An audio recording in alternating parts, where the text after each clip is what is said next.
बाळीवेस येथील मनोज उमाकांत हिरेमू बाळीवेस येथील मल्लिकार्जुन मंदिरचे प्रमुख यजमान पुजारी आणि आज शिवरात्रीच्या निमित्ताने सोलापूरकरांना भाविकांना आणि भक्तांना शिवरात्रीच्या हार्दिक शुभेच्छा।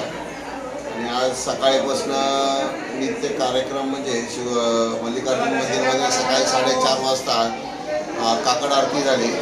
त्या सकाळी 4:30 पासून 9:30 पर्यंत निरंतर रुद्राभिषेक झाला।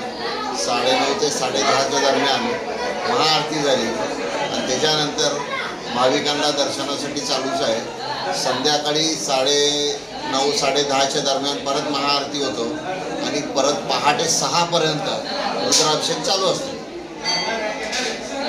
साबुदाण्याची व्यवस्था, शाबू चिवडा, साबुदाणा आणि वेफर्स, शेंगा लाडू